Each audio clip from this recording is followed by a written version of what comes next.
दादागुरु मच्छिंद्रनाथजी महाराज यांच्या पादुकांचं भव्य दर्शन सोहळा अहिल्यानगर येथील नालेगावमध्ये माया मच्छिंद्रनाथ देवस्थान येथे उद्या दिनांक 20 जानेवारी रोजी सावरगाव मायंबा येथील दादागुरु मच्छिंद्रनाथजी महाराज यांच्या पादुकांचं आगमन होणार असून जास्तीत जास्त भक्तांनी दर्शनाचा व महाप्रसादाचा लाभ घ्यावा असं आवाहन माया मच्छिंद्रनाथ देवस्थानच्या वतीनं करण्यात आलंय।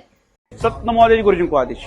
सर्व नाथ भक्तांना कळविण्यात आनंद होतो की दादागुरु मच्छिंद्रनाथ महाराज यांच्या सावरगाव मायंबा येथील पादुका नाथ भक्तांच्या भेटीसाठी माया मच्छिंद्रनाथ देवस्थान नाथयोगी परिवार नालेगाव येथे येत्या मंगळवारी 20 जानेवारी 2026 रोजी संध्याकाळी 7 वाजता येत आहेत। त्यानिमित्त भव्य अशा महाप्रसादाचे व पादुका दर्शनाचा नाथ भक्तांनी लाभ घ्यावा ही नम्र विनंती। सतनमोदेश गुरुजींको आदेश।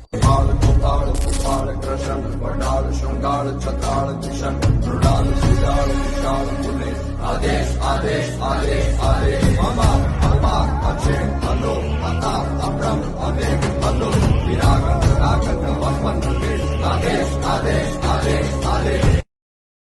राष्ट्रप्रथम अहिल्यानगर।